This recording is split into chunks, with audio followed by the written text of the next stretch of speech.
Tom Hardy. I think I liked it more than I thought I would. Yeah, same. I was pleasantly surprised, but I went in with like literally no expectations.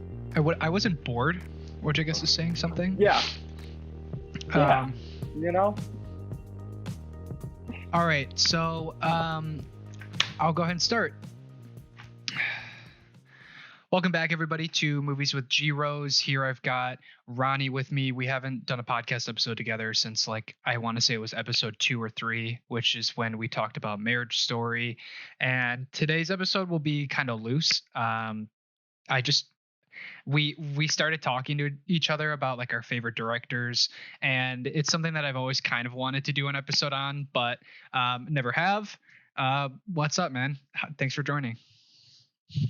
Thanks for having me, man. Yeah, Lonnie was getting too annoyed at our conversation during Fortnite, so we needed to take it to a separate place, dude. Yeah, and fair enough. It's like when you guys talk about sports and I just zone out. It's the same exact thing, but in reverse. Yeah, I feel that. Um, Oh man, you want to start with your? I mean, let's just dive well, right into first of all, dude. before I go forward, what is a movie that you have seen recently? It could be a rewatch that you really liked. Forrest Gump, actually, I watched yesterday, and You dude, told me Forrest that. Gump is a solid movie, man. You know, I think the back like 30 minutes, I don't really give that much of a shit about. Like when he gets off the bench, I don't care at all. But everything before that is really good. I mean, to be honest, I haven't seen it in such a long time that there's probably a lot of it I don't remember. It's one of those movies that's like always on TV, and every time it is, I end up watching it, but I really don't remember. A lot happens in the movie, you know?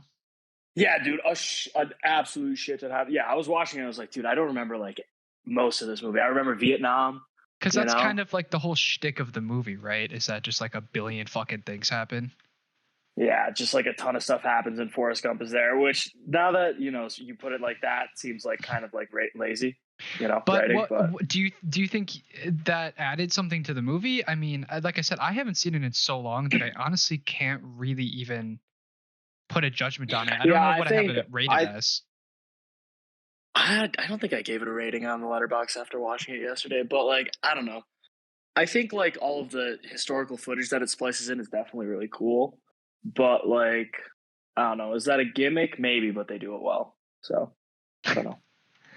It's as Yeah, much as I can really say about that. that's fair. It's not like phenomenal. It's not like mind blowing. Tom Hanks is really good. Got to give that up. Yeah, I Tom mean, Hanks what? is It's really maybe good. his best role. Is that saying too Uh, much? I mean, I don't know. He's done a yeah, lot of no, it great might be stuff, his. but Yeah, he's done a lot of movies. what? Maybe that or like Castaway or something like that. Some Saving other Private movie you probably Ryan, he's haven't. good in. You know what? I've never seen that movie. What? You know Yeah. what? Funny enough, I've seen Saving Private Ryan. I've seen the middle, I've seen the beginning, and I've seen the end, but I've never seen it all together. Yeah, I couldn't really tell you anything about it, I don't think. It's a good movie, you know. All of the pieces I've seen are really good, and I'm pretty sure together I've seen the whole movie. But like, I can't say the last time I sat down. I don't think I ever sat down front to back to watch it. I think I've literally always just caught it on TV and at different sections. Yeah, I couldn't tell you. I mean, I've never really cared that much for Spielberg, What is but that? Is that Spielberg too? I I don't know, man. I think it might be. But speaking of Yeah, it is. Spielberg,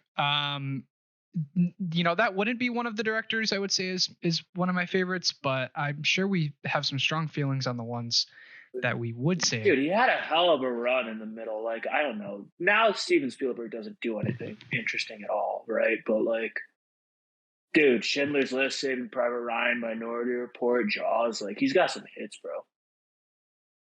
Well, that kind of segues us into it, in kind of our conversation, which is it's not even necessarily. I mean, there's plenty of directors that make tons of really competent, well-made, uh, pieces of art that we wouldn't put anywhere near our top favorites. Because to put Yeah. something as your favorite piece of art is, especially if you consume a lot of art, is a pretty narrow window, especially as you get older. Do you find that to be the case for you? Really? You think so? I don't know. I think my tastes have sort of expanded as I've gotten older. I think God, that's so fucking interesting. Actually, now that you put it like that, I don't Well, know. you I know, can't it's tell if my tastes have narrowed or if they've gotten more open. well, maybe it's kind of maybe it's both. You know, I mean, I definitely enjoy more types of movies simply because, and I talked about this in my last episode about how like as I've gotten older, I found that unique films, or at least unique to me, are things that I gravitate towards or remember more fondly, and and maybe that's just like you know your tastes Yeah, widening, you're definitely right. You're but definitely when right it because as comes you to see more things, stuff, yeah, you see more I don't know. Go things and ahead. you look for something new. You know, you get to see Exactly. so much. Yeah, like at a certain point, you can be like, ah, this guy's just like ripping off, a bunch of other movies, i.e., Joker, which is just like four, or it's just like three fucking Scorsese movies put together and Yeah, like not good. yeah. Well, exactly. You start looking for things that are different, and you maybe judge those things more more highly because they're different and that interests you differently. But I do think that as well, when you get older and you watch more and more films, you know, when you get to 746 films watched, I think you simultaneously really, you know, figure out what it is that you love in a movie. You know, there are certain things like if Fincher announced tomorrow that he was going to put out a movie about like some crazy serial killer played by Ethan I'd watch Hawke, that in a like heartbeat. I know that I'm gonna love that movie. You know what I mean? Yeah, I'm probably gonna like that movie. Yeah. More than, you know, the next, you name it, right? So I don't know. I definitely think that you like, for instance, you're going to talk about Paul Thomas Anderson. I would argue he has a very unique approach to making movies, and even if it's not super unique, it's very stylized. You know, he picks a lane, um, and if you're not I into can't that say that lane, you're there's not. another director like him in Hollywood today. I wouldn't say that there's another director like him today. Well, let's go ahead and talk about Paul Thomas Anderson. I'm going to pull up on screen on my end just his films. I've seen Which ones have you seen? okay. I've seen Punch Drunk Love. I've seen The All right, Master.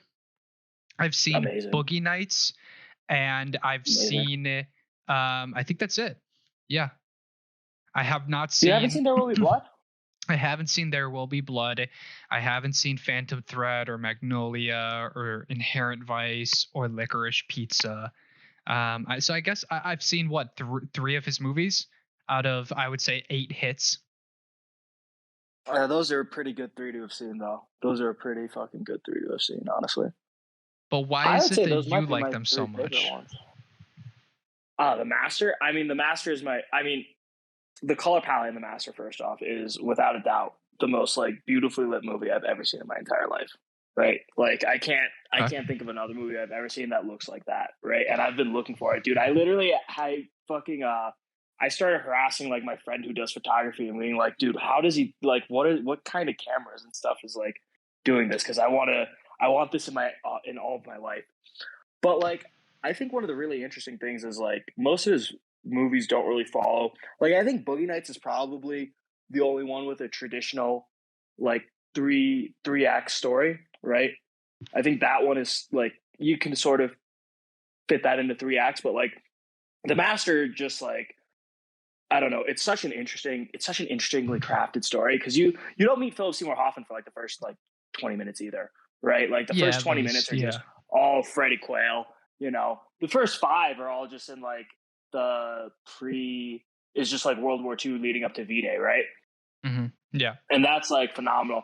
And it's such an interestingly told story, right? Because it's about like two people meeting each other, how they like change each other's lives, right? And then how they just like sort of separate, which is sort of a unique. It's like sort of unique in all of his movies. Is that they're That's kind of a common thread in a lot of his movies, right? Like two people that kind of crash into each other. yeah they crash into each other and how it changes their lives, and I think that's very different from how most other directors approach a story. Like a lot of other things have like the plot drives character interaction, right? In a lot of other movies, whereas I think for most PTA movies, it's kind of the reverse, where character interaction sort of drive forward the plot, which is why I think it's Yeah. really, which is why I think I sort of gravitate towards him as a director, because I'm more interested in like these smaller, more personal stories. Even like Boogie Nights, which is like over the top and crazy, I think is more intimate as a story than like most modern like blockbusters, I guess, right? Because Yeah. they're almost all about like character studies, right? Well, here's the thing: is I also gravitate towards movies that are more character driven. I mean, those are the best movies. Unless, I mean, what's the other, the other option is what, like a big action set piece. That's obviously not what I'm talking about either. But yeah, I mean, listen, I think with Paul Thomas Anderson, I think I do enjoy his writing, and I love the performances that he gets out of people. Um, the cinematography is great in The Master. It's kind of a soft color palette, at times leaning Yeah, on muted, but it's really just a lot of like warm pastel, or maybe not even just warm, but like it's a very soft look while still yeah. having I just good never figured color. out how. I never figured out how he does that. I've always The wanted to know how you get a movie to look like that. So the cinematographer was someone named Mihai Malamer Jr. He also did Jojo Rabbit, I guess. So Yeah. that's kind of interesting. But yeah, back to Paul Thomas Anderson. I think what I, I have a trouble getting into his pacing. He takes a lot of time to let things breathe, which Dude, works really yeah, well. which like you hate movies that do that though. I Like disagree. I I disagree. I love movies that are a slow burn, but the script needs, for me, I'm okay with movies being long. That's not my issue. I like giving characters time to breathe and develop. But what I don't love is, I don't love when a movie's really long and it's also filled with a lot of um just mood building shots. Like, I need dialogue, interaction, development. If you're gonna make a movie that's leaning on 3 hours, I want a lot to happen. It doesn't necessarily need to be drastic, but it, I start to check out when I'm at 2.5 hours and we're still doing like expose, like, you know what I mean, like setting shots that are twice as long as any other director. Like, I understand why he's doing it, but those are but it's beautiful. They're exhausting. beautiful. Yeah, they're beautiful, I but see like it's just, for I me, don't I know. check out earlier. I prefer more to get into the I prefer to get into like the atmosphere in the film and the mood of the movie, I know you right? do. Like I feel like and mood is such like a it's such a hard thing to like I don't know. It's a hard thing to verbalize what the mood of a movie is, right? And it's sort of like it's even hard to capture that in dialogue, but it's a lot easier to capture that in like in like a visual language than it is like in written in like spoken word, right? Like mood is a Sure. lot like and I think he does a lot of like Paul Thomas Anderson specifically is much more of a sort of like subtextual director Oh, where like 100%. you Yeah. know the words aren't really the words aren't the words, right? They're not, Yeah. you have to, and I prefer that for most of my directors. I think that's also why I really like the Coen brothers, right? The words aren't really the words, right? There's a Sure, whole but nother like story going on below them. sure, but the Coen brothers are, they have the advantage of comedy and wit, um, that they use a lot more liberally, um, which can help. I'm not a massive fan of the Coen brothers either. They have a couple bangers that I love. Um, Which ones? uh, well, first of all, let's just finish up Paul Thomas Anderson. I did like Punch Drunk Love. It's one of It's his shortest movie. it's one of It's his Adam shortest movie. Sandler's best performances, and I really like how the script keeps you on your toes for that movie. A lot of random things happen, like Philip Seymour Hoffman comes in towards the end for like just some, you know what I mean, seemingly no Yeah, reason. yeah. But he's great in it. I mean, he gives an It, awesome performance. And that's the thing is, I don't hate Paul Thomas Anderson because his movies look great. They're interesting stories, and he gets like dynamite performances. Like The Master, I only watch because I want to see that first like interview scene. But you know what I mean? Like where Philip Seymour oh Hoffman is yeah, like that's amazing. interrogating Joaquin Phoenix. Like, that's enough to watch the movie. So, but I think the thing that I that really happens like like 40 minutes in, you know? I don't know. I think the other thing that really stands out to me about Paul Thomas Anderson movies and him more than any other director is that in almost all of his movies, and this is why I had a problem with Licorice Pizza because of this, but like the final shot in all of his movies is like fucking phenomenal.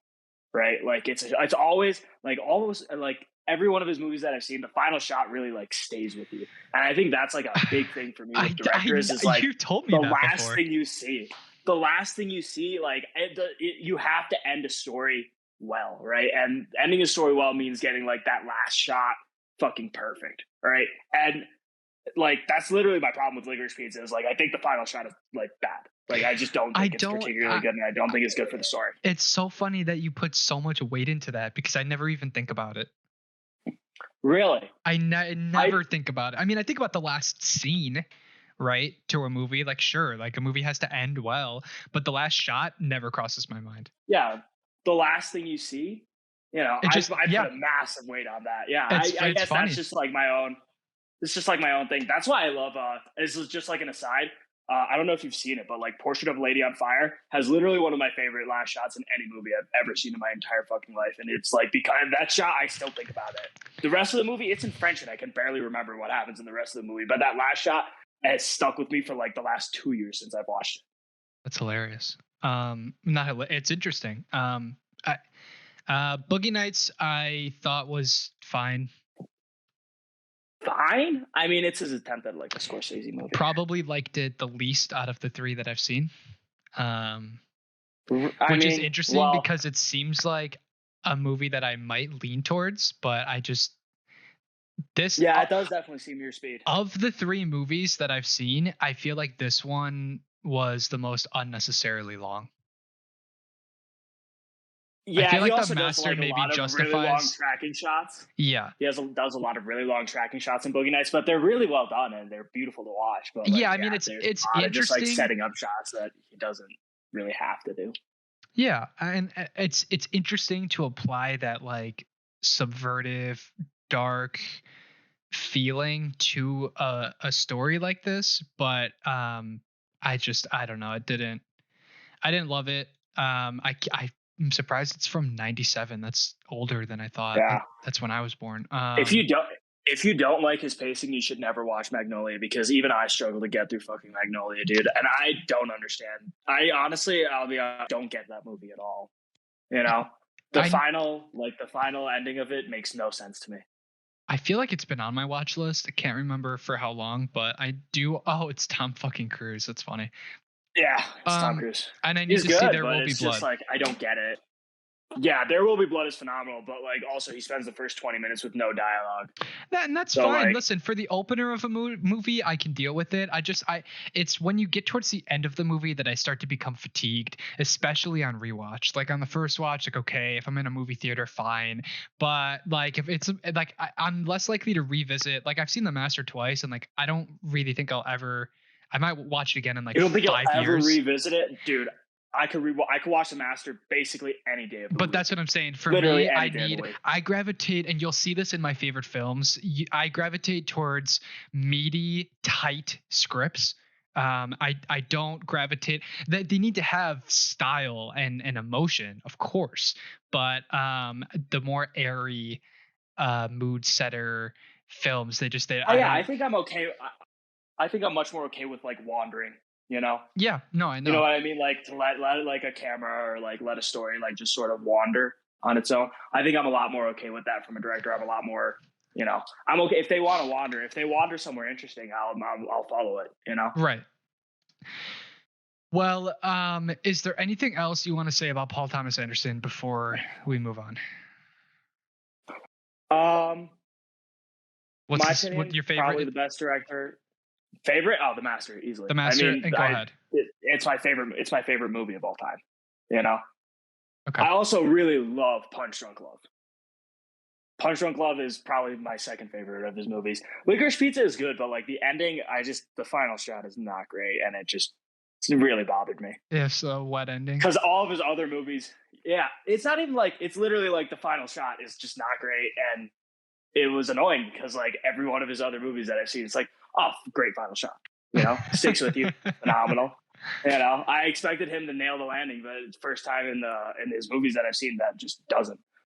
Oh, if you also hate meandering and wandering plots, you should not watch Inherent Vice because that shit just wanders a lot and is super fucking confusing. I won't. All right, so let's move on to. I might as well go straight to my favorite director, David Fincher, the king of crazy.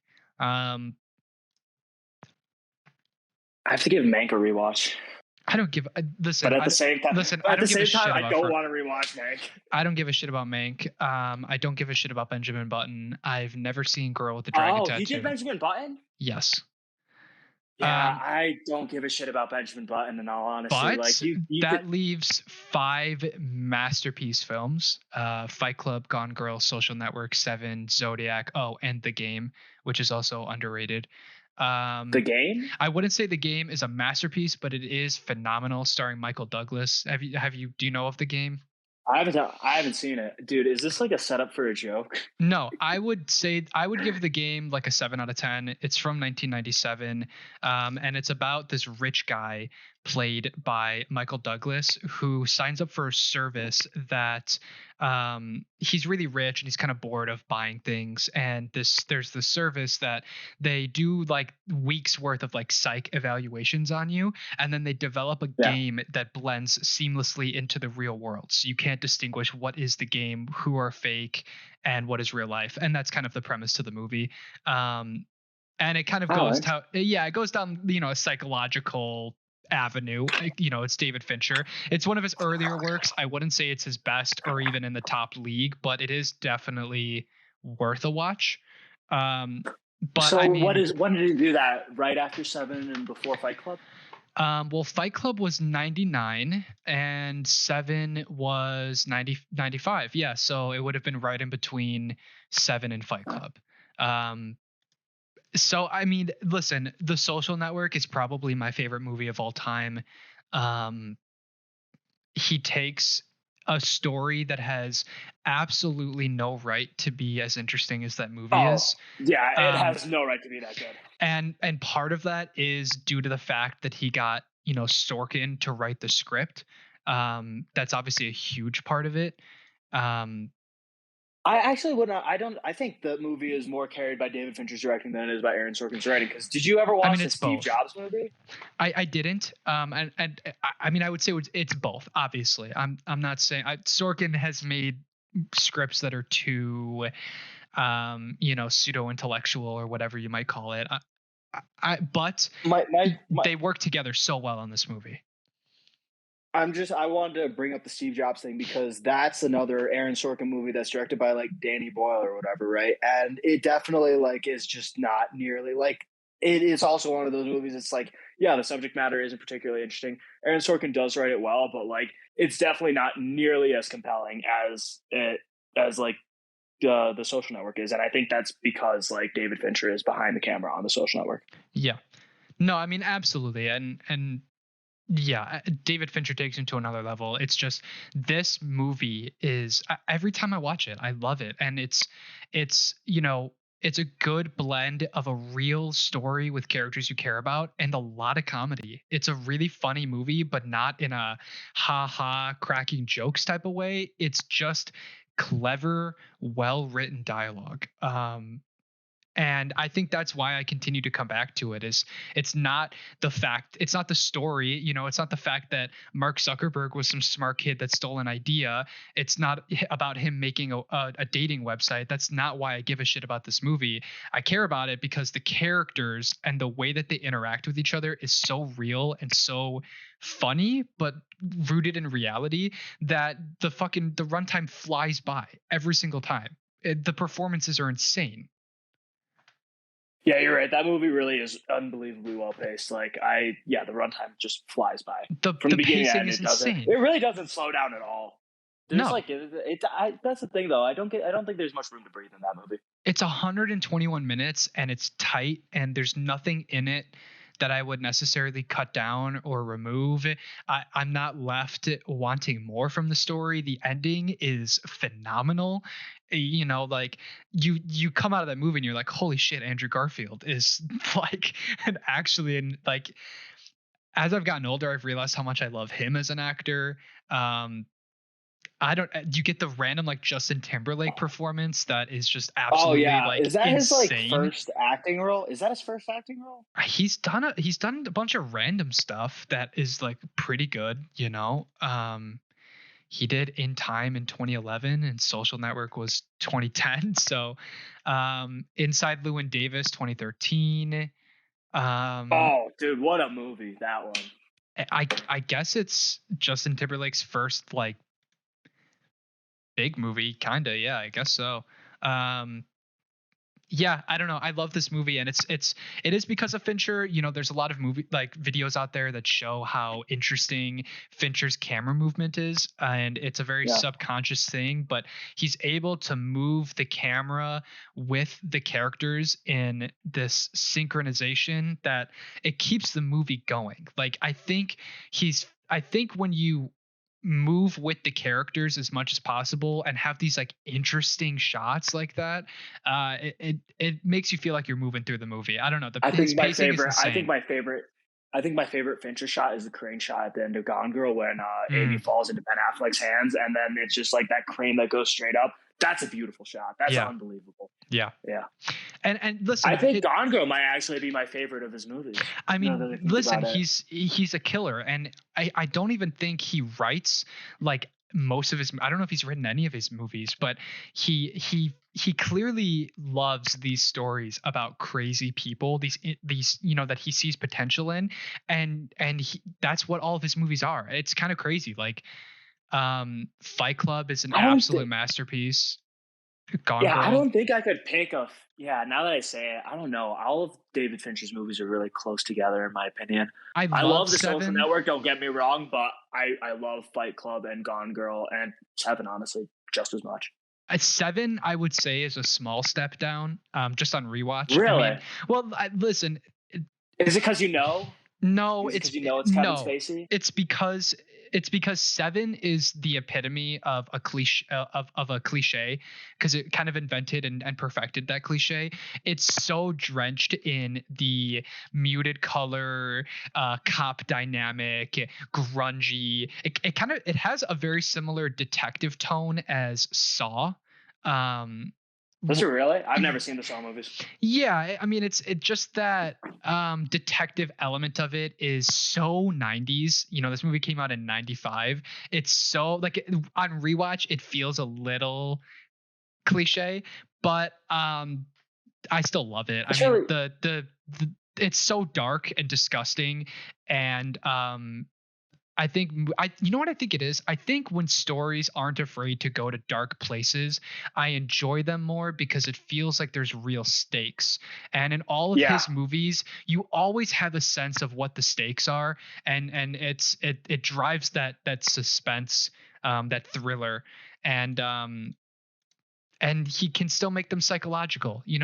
Fight Club is like one of like the most interesting critiques of like masculinity while masquerading as like a hyper masculine film. Like, it's such an interesting movie that every time I watch it I feel like I pull something different away from it.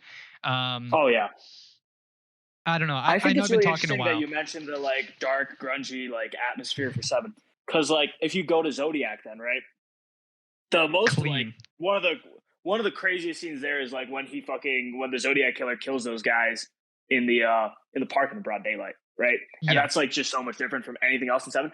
But yeah. then most suspenseful scene in that is like, and that movie is like it's pretty bright, honestly. Like there's not a lot of. That's what I was gonna say. I would say Zodiac is the modern day version of a detective film, because it's very clean. It's very it's kind of similar to Spotlight, where it's very much rooted in the actual process of journalism, but then he sprinkles throughout the creepy Fincher, serial killer scenes.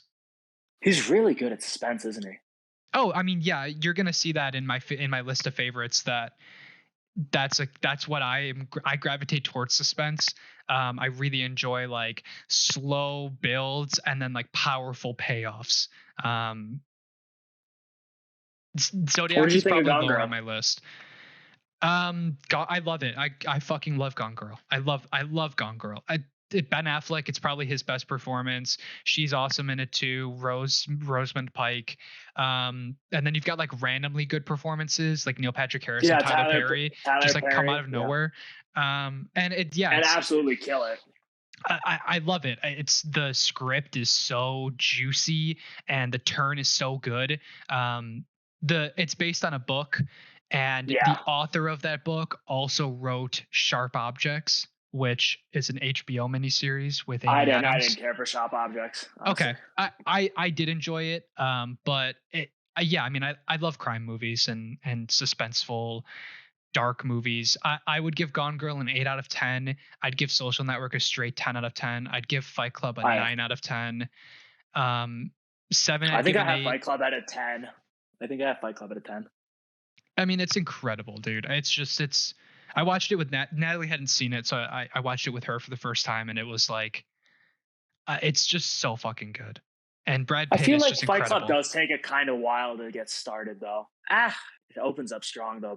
Bob has bitch tits. That is such a strong opening line. Well, it's really funny because Natalie didn't know too much about it. I mean, she knew like the basic kind of stuff. She'd seen some stuff about it, But but she doesn't know that Edward Norton is Brad Pitt. no, she didn't know that. But also, she just Oh, didn't. wow. She didn't know that it was as like critiquing of like she didn't know what the movie was. She walked away from it saying that was completely different than I thought it was going to be. She didn't understand that it was going to actually be this like subversive intellectual look at like consumerism and cults and masculinity, and it's a very weird movie.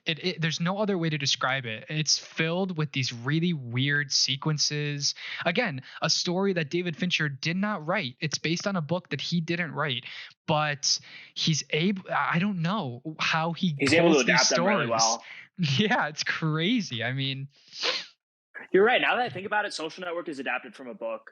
Gone Girl is adapted from a book. Fight Club is adapted from a book. Seven, I think, is an original. Yeah, Seven is an original. but did he? I I'm don't not even know if he sure wrote about it.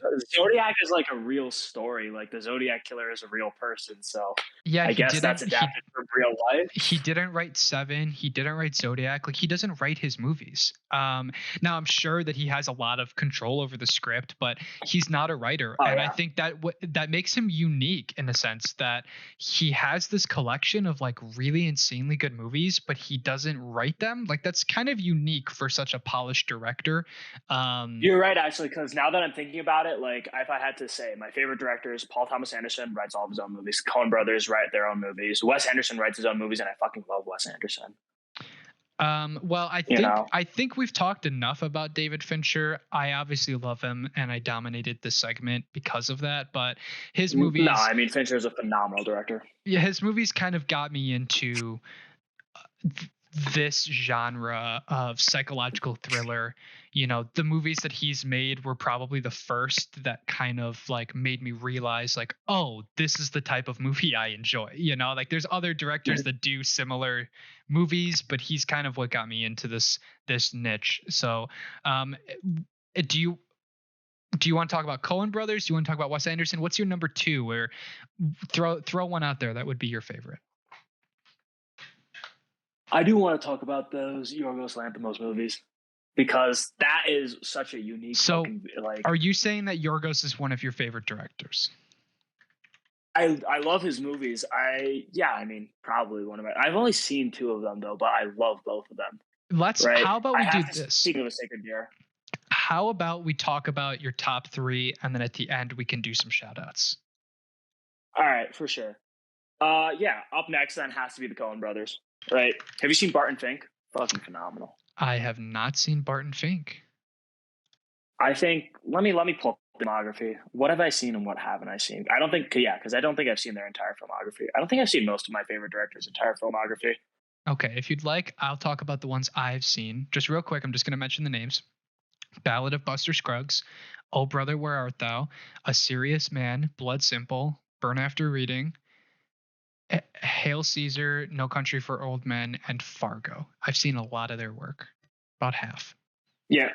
Yeah, I've seen Fargo, No Country for Old Men, Buster Scruggs, Barton Fink, Big Lebowski, A Serious Man, Inside Llewyn Davis, Burn After Reading, Oh Brother Where Art Thou. I saw True Grit like years ago, Mm, like damn near a decade ago. So I okay. basically don't remember anything about it. And I saw Raising Arizona with my family actually, which was interesting because they really Okay. liked it. My parents are like Indian and they don't really like most American movies, so the fact that they like that was kind of a shocker. I did also see Inside Llewyn Davis, and I have completely forgotten about it. Really, Inside Llewyn Davis is so good. I feel What's your number one? like how do I explain it? My favorite Coen Brothers movie. Hmm. That's so hard because every time I watch one of their movies, I'm like, oh, this is an amazing movie. Like I think I have No Country for Old Men at a 10. I have Inside Llewyn Davis at a 10. I love Fargo. I think I have Oh Brother Where Art Thou as a 10. A Serious Man is really good. The Big Lebowski is really good. Barton Fink, like, see, that's the problem. They have just hits. But like, You know, do you have a personal favorite? personal favorite. I don't think I could pick one honestly. Wow. Yeah, I am They I'm blend drama and I'm medium comedy on them. really well. Really, what don't you like? What don't I like? I Yeah, because it's easy to talk about what you like. They have snappy writing. The direction is always good. You know, I don't even know. Their movies just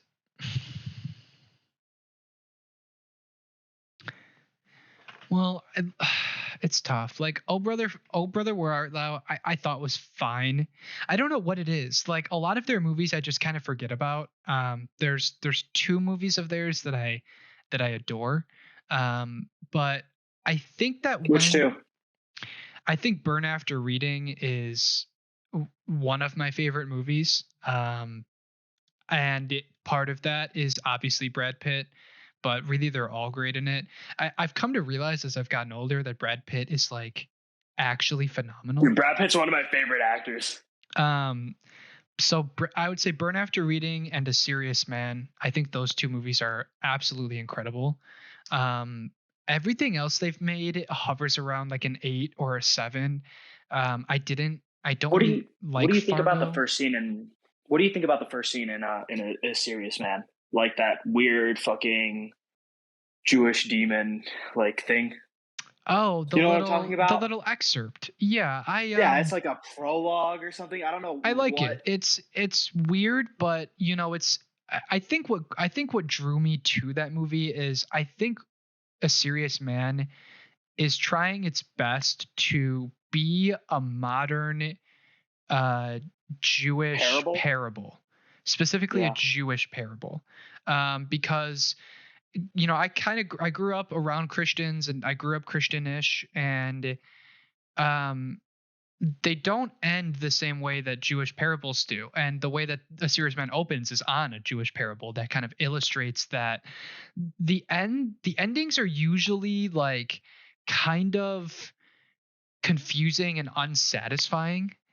Um and that's how the movie ends. And it's kind of a journey about this like half serious religious you know what I mean, like he follows this idea, and it's been a while since I've seen it, but like his interactions with the rabbis are really interesting about how they're Oh, not I very love the helpful, rabbi interactions. Yeah, they're and just like you not. almost walk away Yeah, from it more confused than when you started, but you still get something out of the story. Like there's still something to analyze about the journey, and I'd probably have to watch it again to give it a serious, you know, critique. But I saw it one time with you, and I really loved it. I think a real interesting thing that I just realized between the connection between why I like Paul Thomas Anderson a lot and why I like the Coen Brothers a lot is that their movies explore uncertainty really well, right? Yes. Like this sort of Yes. concept of not knowing, and I guess I'm just very uncertain in my own life, which causes me to sort of gravitate towards these sorts of movies that also sort of deal with people who are uncertain of a lot of things and sort of just like get into the situations because of their own uncertainty and like the consequences of you know the Yeah. consequences of not knowing, right? Yeah. And I think that's probably like that's yeah. Now that I said it out loud, I think that's probably why I do like these two directors the most That's because a interesting. lot Yeah, of that's like a good word for all it. their stuff is about like uncertainty, right? You haven't seen Barton Fink, right? No, I haven't. You should watch it, and you're gonna hate this, but maybe actually might be my favorite Coen Brother movie because also the last shot is unbelievable, You're like hilarious. un unreal final shot, especially given like everything else that happens in the movie, and it navigates like that uncertain like feeling so well, and then like the final shot hits you, and it's like, what the fuck did I just watch? Yeah. It's I phenomenal. yeah, I and I, it- uncertainty is a good way to categorize your taste.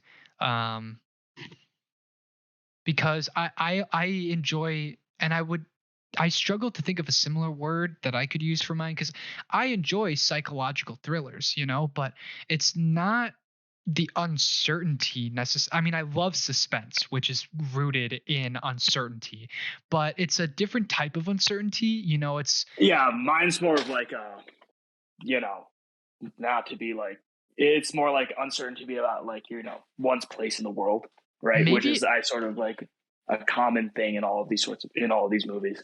and you know what I think also it is though. I think that I gravitate towards uncertain films that have a satisfying conclusion to them, and a lot of these movies are more open ended. Um, Yeah, see, I love not having. I prefer.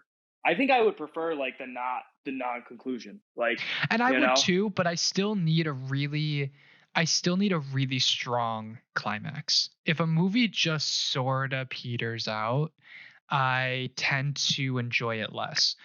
Which is why like Burn After Reading I adore, because like the end there's this giant climax, and then the ending is like this hilarious little cap. Um, with J.K. yeah, Simmons, with and J.K. Simmons in like um, three it's scenes. got this great ending, and I definitely think that movies with soft endings I immediately gravitate away from. I don't think a serious man has like a very hard ending though, right? It does. I Like mean, it it has a has that climax crazy for sure. weird I mean, that's listen. A Serious Man is kind of an exception, because I think that's the point of the movie, is it's trying to be this kind of like wacky, Like uncertain parable. unknowing. Yeah. Yeah. Whereas like movies like No Country for Old Men, or Oh Brother Where Art Thou, or Inside Llewyn Davis, like I appreciate them, and like I had a fun time watching them, but there's not enough oomph in the ending for me to like walk away super impressed. I That's don't actually care that really much. interesting because I think "Oh Brother Where Art Thou" out of the movies I mentioned is probably the most like definite ending for a Coen Brothers movie. You Yeah, know, and because I like it yeah. definitely has a more like there's definitely like a guarantee of certainty at the end of that movie, Yeah, right? I think I Which just didn't is love that definitely movie. not something that's there. Yeah, that's fair. I mean, it's like there's a lot of songs, a lot of music. Yeah, and it's honestly it's a much more um like simple movie. Like it's not like mega deep or anything. It's kind of just like an adventure movie. Like it's a much more accessible, I would say. Um Yeah, it is probably one of their more accessible films. I think Fargo's pretty accessible. well, I would say that's one of their most popular films. Yeah, that's fair. No Country for Old Men is. I love the ending for No Country for Old Men with like Tommy Lee Jones's just like little monologue about him. You know, Yeah. it literally just ends with a monologue about his dream, and it's just like, what the fuck?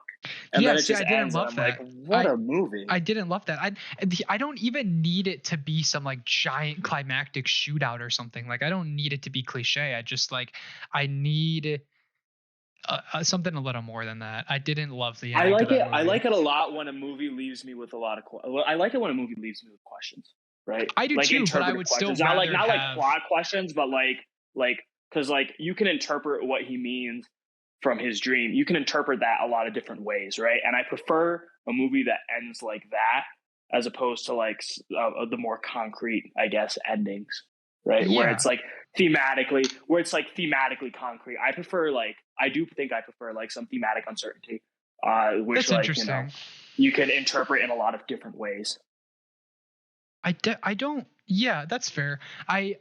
I don't hate thematic uncertainty, but I think a lot of the times when I talk about a tight script, I one element is I do enjoy when a movie has a steady through line, and message to take away from it. Even if you don't necessarily have to know what side you fall on for that message. I'm not saying a movie has to tell you exactly how to feel about something, but I do prefer movies that, I don't know, have an ending that really solidifies what the movie is. Whereas sometimes, like these other movies like Coen Brothers or PTA, like they end and they kind of just in general, they yeah, they're not very thematically, I don't know what the word is, you know? They're like, how do I put this? Like, I don't know. It's hard to say, but like there's definitely like that concept of like, I don't know, you're left still like thinking about it and like what do all of the pieces mean, right? Like how do their interactions with one another develop theme, as whereas like I think a lot of other, directors, have the idea of a theme and then they build their interactions around it, whereas like, these interactions sort of drive forward a lot of different ideas for both the Coen brothers and Paul Thomas Anderson movies. That's fair. And I listen, I like Coen Brothers. I've seen a lot of their stuff. It's just I probably, I don't know. I don't care that much. I just don't. None of their What you think? movies. What you think of Macbeth? It was good. Um I need couldn't to un- rewatch couldn't that with couldn't subtitles. Yeah, understand most of it. Um yeah. I'm sure Literally, like if I I was could watching it translate and I'm it, just like, what the then fuck? I would probably enjoy it a lot more, I would say. I think even if I read it, even if I watched it with subtitles, It would like help. Old English is just such a, I don't know, dude. Old English is such like a, it's basically like a foreign fucking language Yeah. without real good translation, Yeah. right? No, It's exactly. not like watching a foreign film where you have subtitles, right? It's like this is basically a completely different language, and like the like even subtitling it isn't gonna like give me much Yeah. clarity into it. But I thought it looked stunning, and I thought the performances. I mean, Denzel fucking kills it. Yeah, I mean, I like the movie a lot. You can read a lot of what's going on from the words that you do pick up and the performances, the general plot you can grab onto. But there's definitely a lot of the movie where I was sitting there in the theater like, I don't understand this, and I also know that no one else in this theater understands this, and it feels kind of weird that we're all sitting here and watching something that none of us understand. Um, that was kind of weird. But yeah, it was a good movie. I mean, I might watch it again someday if there's like subtitles, or if someone could build like write a subtitle track with like With commentate. like real English, yeah, Yeah, like like that actual might be English interesting. subtitles. I don't know. But I thought it was fine. I'm surprised you'd put them in top three, the Coen brothers. But I don't hate the pick. It's, they're fine. I think I just came to the conclusion that the reason I like the both of Paul Thomas Anderson and Coen Brothers so much is because their movies grapple so much with like uncertainty and like these feelings of uncertainty, right? Which to me, like I've already said this before. The biggest thing for how much I like a movie is the amount of emotional resonance I get to it, which is like a completely subjective thing, right? Well, But yeah, like those themes are ones that I I like exploring more than probably most other things in a movie. I like exploring uncertainty. Like I like exploring like this sort of, I don't know, uncertainty of being, right? Like lack of or uncertainty of purpose very much, right, in movies. And yes. so watching them, like I don't know, I find it to be, I don't know, maybe therapeutic. Yeah, no, and I think you're being very honest, and from what I know about you, I think you're right on the money. Um, Whereas for me, I just don't struggle as much with uncertainty of purpose. I mean, I struggle with it the amount that I think every human being does. Um, that baseline that we all kind of have, Yeah. but um, Yeah, I just look for I something wouldn't say it's a different. bridge too far for me to say I struggle with it more than I most. I prefer. I really love movies that can transport me and examine something really interesting about society. I think that's what I gravitate towards. Suspenseful stories that say something larger about society. I see. I I'm guess you much could more say, interested in like smaller individual. uh, less understanding about the society that it exists in, and more like uh, personal Well, personal I guess struggle. I guess whereas I think where you look at movies and you look for movies that look inwards at characters, I kind of look outwards, where I also love great characters that are sprinkled into a movie, but I'm more interested in how, number one, those characters interact with each other, and number two, how society reacts to those characters. I'm totally fine with a movie getting, down and intimate and just focusing around a couple people, but as you'll see with my movies, like with Fincher, the movies are oftentimes centered around a group of people and how that group is, you know, treated by the world and how they treat the world. Um, and usually you can get something thematic out of that. It doesn't have to be like The Social Network. I couldn't tell you what the theme of it is, really. You know what I mean? There's no strong theme that I pull out of The Yeah. Social Network, and yet it's probably my favorite movie. So there's an exception to everything. Um, I'm gonna go ahead and jump over to my next pick.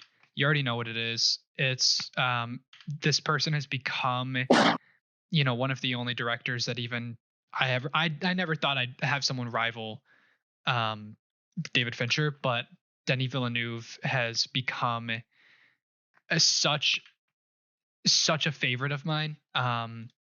I mean, he's definitely the best sci-fi director in the world right now, at least. That's I mean, I Yeah. guess I don't watch much foreign sci-fi, but No, I mean you're right. You're right. And it, Denny is interesting because he does have three massive sci-fi movies, and that's what most people probably know him from. And I yeah, for sure. love those movies. Um, but my favorite movie of his is Sicario, which is a movie that Oh, um, I always fucking forget he did Sicario. Sicario is one of my favorite movies of all time. I just saw it Yeah, for the third time. so intense, so Um, intense. and it, honestly, on this third watch, I really dug into the themes of the movie because it's a very dynamic film that keeps you in the dark for a lot of it because the main character is kept in the dark. It's Yeah, this movie about this woman fighting the cartel, and she doesn't learn until much later that the forces dragging her into this fight are actually the CIA. And the movie plays with the ideas of utilitarianism and do the ends justify the means, and how masculinity and violence play a role. It has so much to say. It has so many themes. It examines boundaries. It examines perspective very, very well. There's this through line story that he has throughout Sicario where you see this man in Mexico like get woken up by his son and he eats breakfast, and then maybe 20 minutes later you get another scene of him putting on his uniform or playing soccer with his son, and you only get little bits of this man, and then at the end yeah, he clashes with the assassin and meets yeah. this terrible end. And the final scene of the movie is after everything is said and done, and after Emily Blunt has decided she's going to put aside her preconceived notions of what is too far because she thinks that it's for the better good. In the end, as painful as it is, after that we get a scene of the police, the DEA, or whoever it might be, racing through the streets of Mexico as this little kid is trying to have a soccer game. Or no, it's not cars. They hear gunshots in the distance and they all pause and they look, and then they resume their game. And it's just this really, really powerful scene to end on where it's like we spend the whole movie through the perspective of these Americans with these weird, you know what I mean? This very narrow worldview. And we end the movie Yeah. with the harsh consequences that we don't even have time to really examine too heavily in this movie. It's a masterpiece, man. You And think that's like thematically the point that like a lot of the things that they're doing in like the American side have the larger consequences that we never see because like it's in Mexico. Well, 100%. The whole theme Yeah, of the movie is, again, do the ends justify the means, and it layers that with another theme of, what ends are you perceiving? It's both of those ideas playing off of each other. There's this really really powerful scene where when she first goes to Mexico and they're planning the transport of their fugitive across the border, and they're sitting in this room and they're Yeah. discussing it, and everyone leaves, and she kind of freaks out 'cause she's like, "What the fuck are we doing here? You didn't tell me anything." And she's talking to Benicio del Toro, and she keeps asking questions, and he keeps kind of dismissing her and telling her like, just watch and learn. And at the end of it, he says, to your American ears, nothing we do will seem right, but in the end, you will understand. And then at the end of the movie, there's this interaction where he forces her to sign this document saying everything was done by the book, and she's sobbing and she doesn't want to do it, and she's like bruised up and Yeah. abused. And he leaves, and she pulls a gun on him, and she decides not to shoot him. And it's like this perfect conclusion to that theme of like, something's got to give. And even though the CIA is trying to um trying to consolidate cartel power in order to bargain with them, and a lot of people are dying and being affected negatively by the CIA's action. I mean, they torture people, they waterboard a guy. um No, they raped the guy. They don't he, waterboard him. they do waterboard him. He walks in with the jug. No. Right. And then the shot changes and you see the jug is still there and the guy's yelling. That guy gets raped. He doesn't get waterboarded. That's the implication. Oh, I never picked up on that. That's crazy. Yeah. Yeah. It took me like a couple rewatches to get that. And at least I'm pretty sure that's the fucking implication of that one. I mean, right? Because he walks in with the water jug, but then that shot cuts immediately to the jug and him being tortured still. well, right. So they're not using the jug, but he's still well, like, I just took that as they were beating him. Wow. Because he walks in and he my, sets the jug down, and they cut away and you hear him screaming. I took it as they just started beating the shit out of him, because they beat a lot of people in this movie. something physically violent. But that's not waterboarding. Because I think why you thought that is because right before they cut away from that scene, the hitman walks up and he puts his dick right in the guy's face, and he's like straddling him. And in the same shot on the right side of the screen is Josh Brolin sitting on a table behind him, and he's got his legs up, and you can see just like his dick and balls bulging out of his pants. Like it's right in your face. Like he's spreading his legs towards the camera. It's like very clearly a staged shot while Benicio del Toro is shoving his dick in this guy's face. And it's clearly like there is another theme of this movie, which is like masculinity. You know, every single other law enforcement person that Emily Blunt interacts with is a man. It's very reminiscent of Silence of the Lambs in that way. There's scenes where she walks into a room and it's from her perspective, all the men just staring at her, and she's abused in a way where I think they're kind of trying to play off of like the innocence of femininity, like, you know what I mean? Innocence and like American perspective is being represented by this feminine person who's being like abused brutally by like Josh Brolin, especially at the end. Like there's that scene where he like pinches her into the dirt and he's telling her to stop struggling. So yeah, there's a lot going on in this movie. Similar to Fight Club, I think a lot of people just watched it and thought, yo, that was some sick like cartel violence. But it's that really, movie's got a lot going on. It's got really a lot to say. And towards the second act, it maybe slows down a little bit. Other than that, I think it's a perfect movie. And it's, again, I think it illustrates what I love about a movie, right? It's got this suspense. It's got the music and the style, the overhead shots, and you know, the border scene. It's got the suspense and the build up, and then it's got these really powerful payoffs that like nail down the themes, and like there's callbacks to really interesting ideas earlier in the script. Yeah, I think that's indicative of like most of his movies, you know, Prisoners, Arrival, Enemy, Blade Runner. I haven't seen Enemy.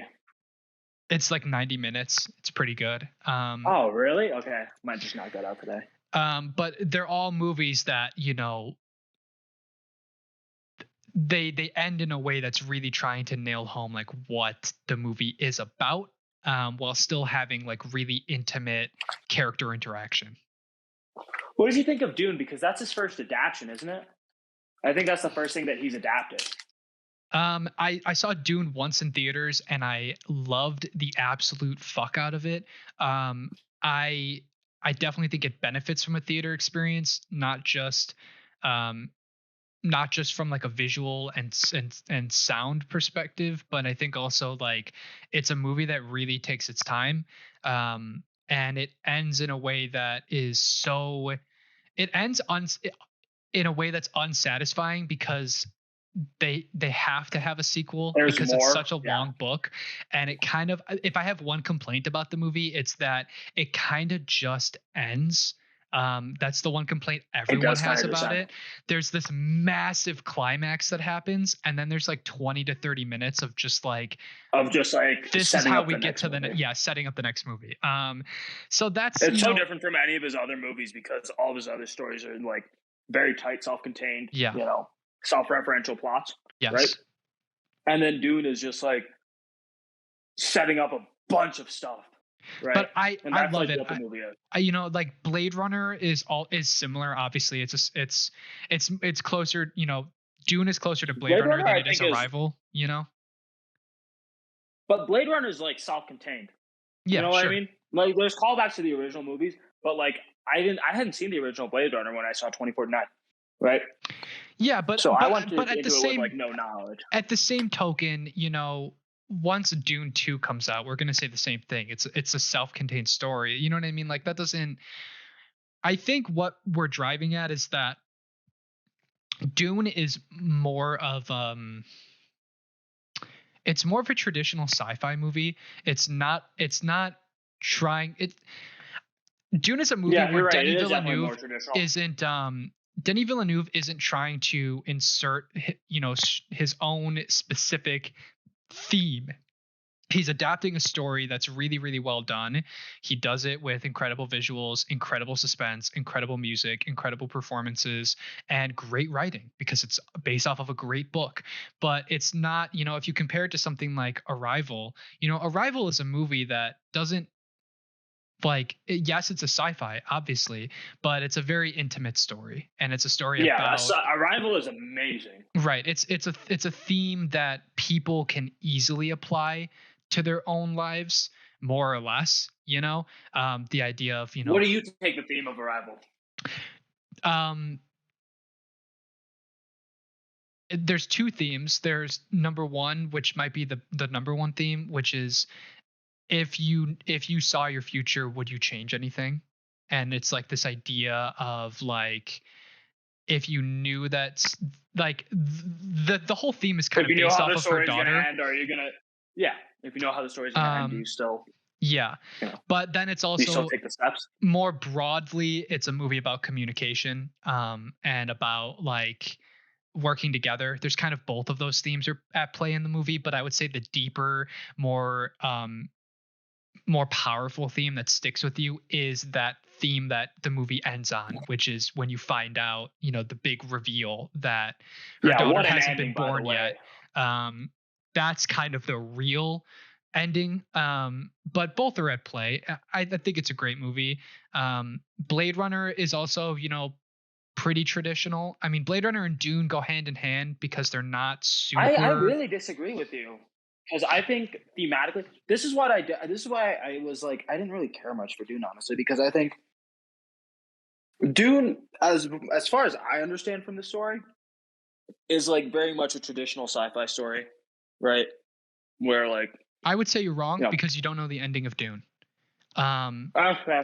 But like and from what I'm getting thematically, I think the themes that he explores in Arrival and Blade Runner are much more interesting than anything he explores in Dune. Well, okay, here's the thing is I know broadly what the ending of Dune is, and it takes a much more subversive turn than is present in the first movie. And I think that's kind of the problem is that, the first half of Dune is set up as a traditional white savior, superhero type sci-fi story. And the second half of Dune is much more interested in the political backside and how things kind of take a turn in a subvertive way. And you get a taste of that at the end of Dune. You get a taste of, this isn't quite the story that you thought it was going to be. Things kind of hit the fan pretty insanely. And the end of the Yeah, movie ends in a very open ended, weird place. So it's tough because I think once we have Dune 1 and 2, I think collectively it's going to be a much more It'll be easier to powerful like story. understand. Yeah. And the second Okay. one I hope is better. But you're right. I mean, Blade Runner has more to say. It is a very subversive movie. It's probably I one of, love if Blade not the Runner. best takes on the whole, like, what does it mean to be human? That's the premise of the movie, right? Um, Oh yeah. who And deserves by to the way, have that's rights and maybe have Ryan love? Gosling's best performance. That's maybe Ryan Gosling's best performance. I would say it probably is. Yeah, I mean, it's dude, I fucking love You Blade know, Runner. It's like a 9 out of 10. It's the fucking way he incredible. the way he grapples with like, he thinks that like, he might actually be real, and then to find out that he's not, it's just unbelievable the way he does it. Oh, it's awesome. And he doesn't emote for most of the movie, which is, it just perfect casting from Denny, because before this, he was known as that guy that didn't really emote much. He kind of just was there.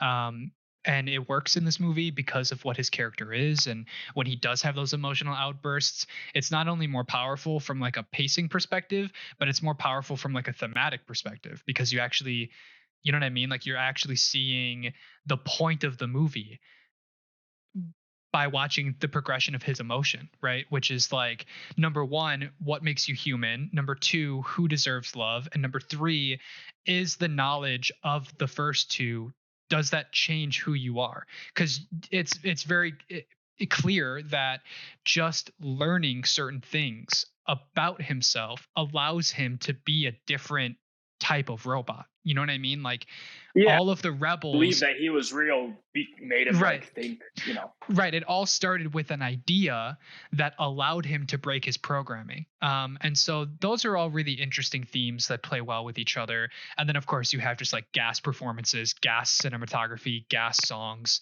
Like, amazing set. Like the world looks it looks amazing. It looks yeah. unbelievable. He literally just copied and pasted like all of the same world builders for Dune. Like, he got like the same sound guy, the same cinematographer, the same fucking like, language guy. Like, he got like I all didn't of the think same Dune people. looked as good as, I guess I prefer like that Cyberpunk. high rise, yeah, that high rise fucking lights everywhere aesthetic for the future, I guess, as opposed to just the sands of Dune. Yeah, but Dune also had like the other environments too that were really. I thought, listen, dude, The water world was cool. I would love to I didn't rewatch care it. much for Dune. I think my problem is like it definitely feels like it's the beginning of something. Yeah, It's the beginning of something with no clear end. And yeah, I just need to have some sort of. I think watching. I think 1, 2 comes out. I think I'll be able to go back and reflect more on 1. But and right now, it yeah. just feels incomplete. Listen, I completely agree, and I think the main reason I haven't rewatched Dune yet is because it doesn't have that awesome ending that, as we've discussed, I really crave. And I but I still love it. I was sitting there in the theater, it was a full theater on like opening weekend, and I was sitting there and I was admiring the scale and the adult take on sci-fi. This isn't Star Wars, this isn't a kids movie. It's adult, unlimited budget CGI with incredible performances and good writing, and I was just ecstatic that exists. And I was enjoying every minute of it. He took his time, he dug in, and I really, really respect that he didn't turn it into, a shallow blockbuster. I think he was able Yeah. to add enough nuance that, like, he didn't just scrap the book. Like, he clearly gives a shit about it, and I think it shows. And so Do you think I there's liked like it a a lot. consistent theme throughout his work, Throughout, I or mean, like consistent like how do I put this, like a calling card, like things that you can see and like make it like, oh, now that's like a movie by him. yeah, there's one thing he does in a lot of his movies. He does these slow overhead like drone shots of like environments. Typically he picks environments that are that look sci-fi. Like, the opening to Blade Runner is actually just like a bunch of solar farms that exist in California or whatever. And like in Sicario he does it. In Prisoners he doesn't do it too Are you much. talking about the when in Sicario? Is that the opening shot when you're following the team into They do it a the lot. house? They do it a lot. They do it then. They do it like when they're going into the tunnel. They do it like when they're crossing the border. Like he does it a lot where he does these very slow, ominous overhead shots with really bass heavy soundtrack where it's just like this whoa, like kind of slowly building. He does that in like all of his movies. And it's great because it's very suspenseful. He's able to use sound and scale very effectively. I just rewatched Prisoners, and I love that movie. I'd give it like a on rewatch. I'd give it a soft 8 because I think it is a little too long. But on the first watch, man, it kicks you in the butt. Yeah, I have to rewatch it because I've forgotten most of that movie. I remember the general plot. It's great. I would say it's a little too rewatch. long, and I think thematically it's a little soft. It doesn't have like a really powerful message at the end of it all. But it's like his most like Fincher type movie because it's kind of about, it's about a crazy psychopath. So I love the performances. I mean, Paul Dano kills everything that he's in.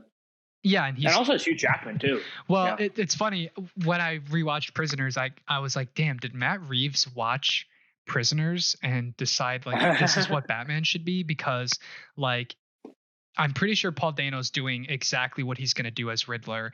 And there's even a scene where Hugh Jackman like bangs on the wall and he's like, no more riddles. And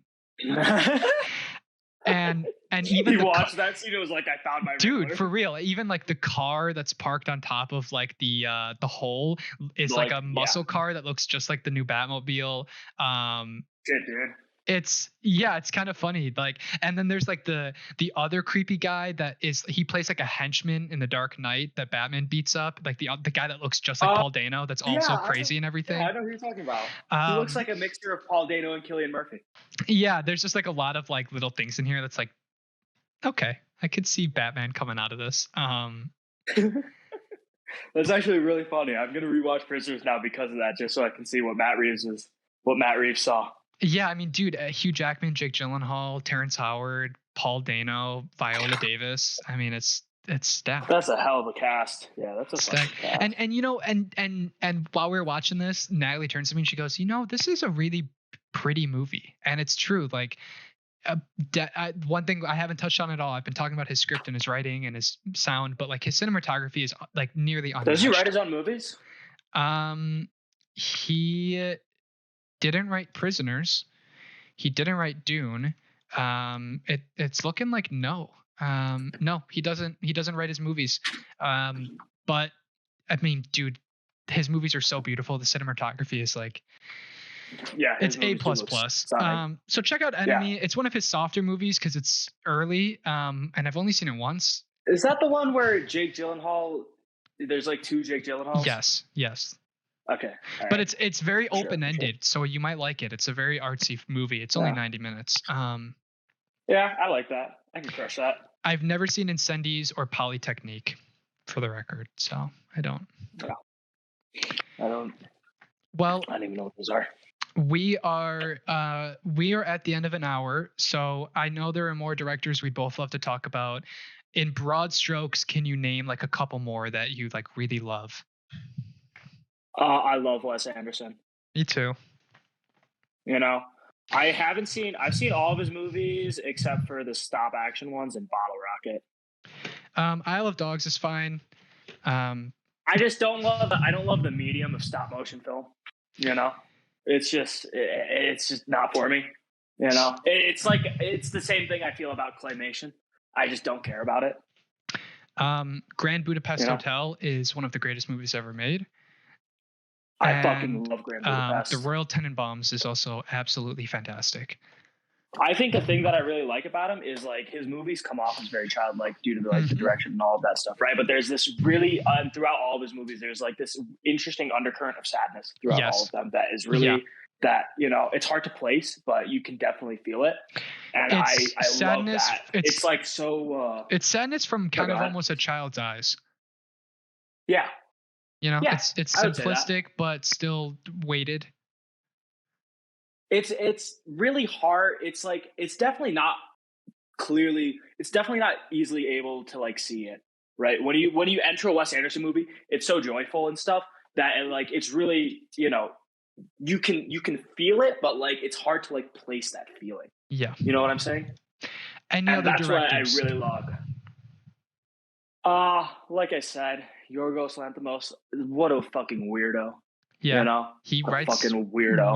weird fucking movies. Yeah, and it's phenomenal. I love just the straight face you get thrown into a world where things are just so fucking odd and the characters just sort of live with it. Because I think that's sort of a reflection on the world. You know, we just sort of inhabit the world that we do without much reflection, without really reflecting on the underlying pillars of it. I think that's very, you know, I think his direction I think is that's truthful. I think his direction is spectacular. His writing is whatever. I don't love it. Really, I Yeah, love his writing. you should watch Killing of a Sacred Deer. I enjoyed it quite a bit. So yeah, but his style is crazy. I mean, even when he's not writing the script, you know, his direction is very unique and really really well done. I think he has a crazy future ahead of him if he keeps going. And then Yeah, what is he? Has he done anything since The Favorite? Is he like nope, I producing think it? Is that's he it. making anything? Huh. And He's for slated me, for anything. let me look real quick. No, I don't see anything else coming up, but maybe it's Bleat 2022. So we'll see. We'll see if that's real or if it's just a weird little case that someone inserted into Letterboxd. All right, two directors that I would like to shout out before we wrap up. As cliche as he is, Christopher Nolan builds worlds with really, really strong momentum. I love them a lot. I think thematically he is weak, but he is able to create sci-fi worlds that feel very real. And I respect the shit out of that. I think he's probably the best blockbuster director. You know, he That makes the being best said, blockbusters out of anyone that I've seen. yeah. I mean, yeah. Go watch The Prestige if you haven't, as well as Memento. In my review for Tenet, I said I recently rewatched Inception, and this movie does something very similar in terms of genre. Nolan has this way of making complex sci-fi concepts the backdrop of movies with a different focal point. This movie is about time travel, but it's mainly about espionage. I really enjoy that he's able to take these complex settings and use them as a backdrop for a different story. And he's really polished, so I like that a lot. Right, because Inception's a heist movie. It's a heist movie, exactly.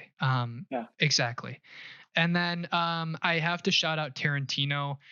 His movies are much more in the popcorn brand, but I mean, he's undeniable. You know, Kill Bill, Pulp Fiction, Django, Inglourious Bastards, Reservoir Dogs, Once Upon a Time. You think he's gotten worse as he's gotten older? I think he's gotten more indulgent, which makes him worse in some ways. I would levy similar arguments against Wes Anderson and his latest film. I would say Once Upon a Time in Hollywood is comparable in many ways to the latest French Dispatch. Not necessarily in the movies themselves, but they are really, really good examples of, you know, sometimes when a director goes on this winning streak, they're given so much control that they end up making something that, instead of being different, is like the most indulgent version of themselves, and that has its own upsides and downsides, and usually ends up with a lot of lulls. You know, Once Upon a Time has great highs, but it's got a lot of just, okay, this is good, you know, this is. Yeah, I found Once Upon a Time really dragged, in my opinion. I mean, dude, it's like 3 hours long. Stuff. Yeah, right. It's just there's so much stuff. Yeah, it's tough to rewatch for sure. I don't care for Hateful Eight. It's a bottle episode, and I've never seen Jackie Brown, so I don't know. Jackie Brown is surprisingly good. It's got a really good Robert De Niro performance too. I think that's his only time in a Tarantino movie. Who? De Niro. I think Jackie Brown is his only time being in a Tarantino movie. Yeah, I think that's correct. Oh man. All right. Well, before we wrap up, by the way, thank you. I know that we could have gone on and on about other directors, but I think we covered a lot of Yeah. bases, and I know I rambled a lot, so I apologize. I mean, I love listening to you ramble about movies, dude. I know I ramble about movies too. That's why we're friends. Well, thank you. Is there a movie coming out soon that you are interested in? Something you're excited for, maybe? Coming out soon, honestly, I'm gonna sound like a complete fucking loser, but the Batman, dude. Yeah. Planet of the Apes 2 is literally. I have Planet of the Apes 2 as a 10 out of 10 movie. It's definitely not, because all of the Yeah. human scenes are bullshit horrible, and I don't care about them. But every single scene with Caesar and Koba and the monkeys It's is incredible. just like Yeah, it's really unbelievable. It's unbelievable, and Yeah. Andy Serkis absolutely kills it, and all of the monkeys actually kill it. And then the ending for the movie is also one of the most interesting and fucking phenomenal endings for any movie, where Caesar is just like, Koba is not ape, right? And Yeah. that's how he just decides to kill him. I mean, what an interesting Yeah. ontological answer to the question of why ape no kill ape. You Yeah. know? I Yeah. find that to be endlessly fascinating. Yeah, I as simple as it sounds, I do also think the Batman is what I'm looking forward to the most right now. The Yeah. you mentioned the Most of my director. favorite directors don't really have anything coming out right now, I don't think. You mentioned you mentioned you were excited for the Batman because of the director. I actually got all of my hype at max levels before I even knew who the director was, simply because the casting all around is so interesting. Oh yeah. I think Robert Pattinson has the potential to be the most captivating version of Bruce Wayne that we've ever seen, and I really hope they're able to draw a meaningful theme or message or something. The worst case scenario, the movie is just stylish, and has a generally interesting and dark mood. But I am hoping that they're able to tie together, an interesting script. I hope that they play with the Riddler and Catwoman in a way that adds something different, or something substantive to those stories, because the Dark Knight and other Batman movies, like, they're good movies, they're entertaining, but it would be interesting to see something that is more in line with, like, a dramatic movie with something real to say. That would be cool. So I'll say this: I think Christopher Nolan's Dark Knight and Dark Knight Rises have things to say. I just think that they have horrible things to say. Yeah, well, like the Dark Knight essentially justifies the police state, and then the Dark Knight Rises is like, oh yeah, no, it would be bad if we take things away from rich people. Well, that's anyone exactly. Who wants to, they don't. Like the Dark Knight Rises. I think they say things. They say horrible things. Yeah, and the Dark Knight Rises is the perfect example of kind of what I'm saying, which is it's a very, very entertaining movie. I'll rewatch it if it's on, but it has all of these interesting ideas teed up, and it doesn't really commit to any of them. No, it doesn't. It's straight up. Do you mind if I rant to you for like 2 minutes about the Dark Knight Rises? Briefly. Okay. All right. It tees up so many interesting things, because, like, Bruce Wayne is this billionaire, and like Gotham still really hasn't gotten, like, Gotham's gotten better, but there's still like a bunch of people in jail. There's still, like, Bane obviously points out like massive inequality between the citizens of Gotham City, and it tees up all of these really interesting things. And it came out during a time when like the Occupy movement is like coming to the forefront of America, right? And then it just throws it all away by being like, "Oh yeah, the bomb is going to go off anyways, right?" And, yeah, like, they just introduce this, like, out of left field, anti-intellectual, not even anti-intellectual, just like non-thematic way of painting Bane as the ultimate bad guy, whereas it would have been a more interesting film if you can paint him as a very reasonable man that perhaps has the right ideas, but isn't executing them well, or isn't, or whatever, you know what I mean. There's interesting ideas. I really hope that the new Batman movie is able to actually, like, especially the relationship with Catwoman is supposed to be this classist critique. Like, Batman has the most potential in the realm of critiquing class and critiquing the wealthy. And there's a really cliche way to do that.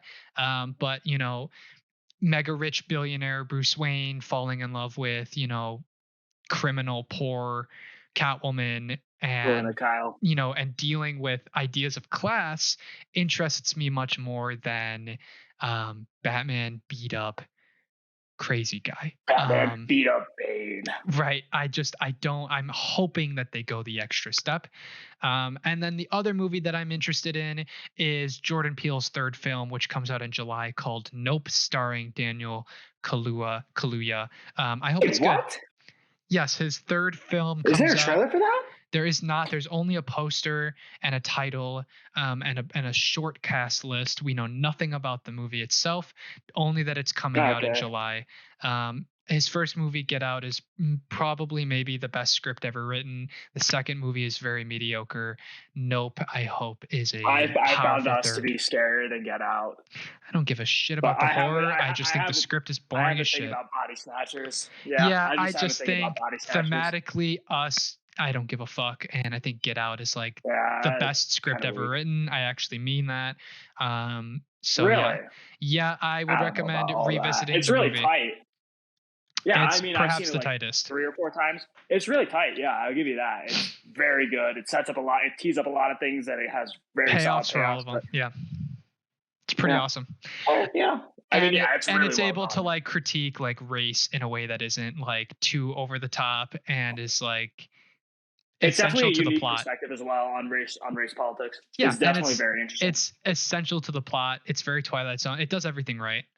So yeah, I do really appreciate you taking the time to join me. I'm sorry to cut it right now, but we're at an hour and a half. Oh no. Thank you for joining me. I really appreciate it. Thanks for having me, man. All right, I'll catch you later. And for all of you listening or watching, you can find it on YouTube. You can find it on other platforms.